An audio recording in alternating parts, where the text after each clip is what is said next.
Hey everybody, this is Randy McMullen with AmStar Mortgage. I hope you're doing well today.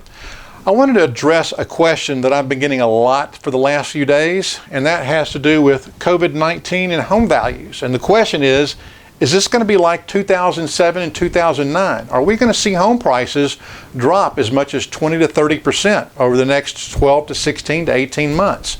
It's a good question, but what I like to do is take a look at the circumstances surrounding each one and look at the facts surrounding each one. So I want to give you some of those facts to share with you today. The first one is this: 8.6, 6.5, 8.5, 8.7, 12.5, and 11.4. What do you think those numbers are? Well, interestingly enough, this was the appreciation for homes for 2001, 2, 3, 4, and 5. And when you start compounding 8 on top of 8, on top of 9, on top of 12, on top of 11, home prices were just going like crazy. Let's take a look at what's happened for the last 5 years.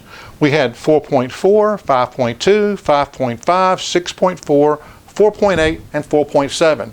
So that's pretty strong appreciation, but it's nothing anywhere close to what we were seeing in 2004, 5, and those years where we're getting just massive home price appreciation. So we've had a lot less appreciation, more close to normal, and I would say normal probably 3 to 3.5%. So it's been strong, but it's just not been crazy. So let's take a look at the second number, and I tagged this one as affordability. 25.4% versus 15.5. So what does that mean? In 2005, 25.4% of your income was needed to qualify for a home, in large part because we'd had all this home price appreciation and because rates were also higher back then.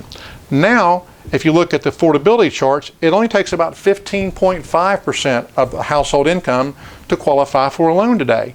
And that's because we haven't had near the appreciation that we had early on in the 2004-5 range, and also because interest rates, as you know, are super low right now, making homes very affordable. So we have more affordability, we have less home appreciation leading up to this. This is the next one's a really big one. This is the inventory.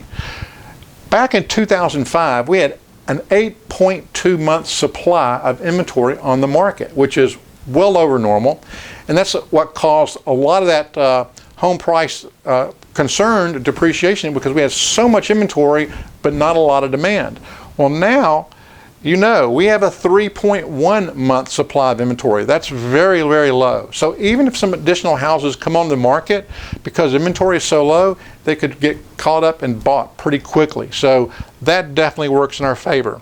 Here's another thing leading up to this. A lot of people were doing cash out refinances leading up to 2, 3, 4, and 5.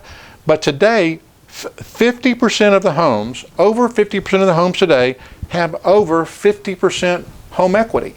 So there's a lot more equity in people's homes. So we got tighter inventory, better affordability, less appreciation, a lot more equity. And by the way, this is just my personal guesstimation for these numbers, but I remember doing loans back in 2003, 4, and 5, and everybody was maxing out their debt ratio.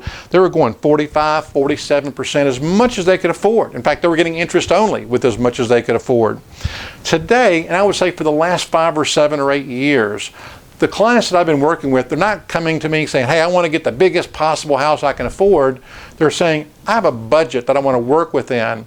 And a lot of times what I'm seeing are debt ratios in the 35s to 37s or even lower. So what that means is that the houses that people are buying are much more affordable. There's going to be a lot less stress on the system because of the affordability.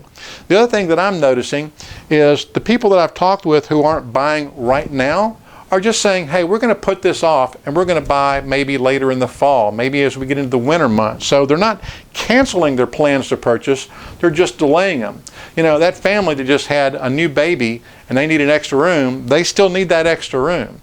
So there's a lot of stuff going out there about what's going to happen to home values, but I wanted to kind of give you this information to say, look, there's a lot more cushion in the system than there was back the last time. So I don't personally think we're going to see those tremendous drops like we saw before. Could we see some softening? Absolutely. And there's one thing that's very critical, which is how fast can America get back to work? It really all comes back down to jobs. So I hope this gives you a little overview. If you have any questions, please feel free to give me a call. This is Randy McMullen, at AmStar Mortgage. Have a great day.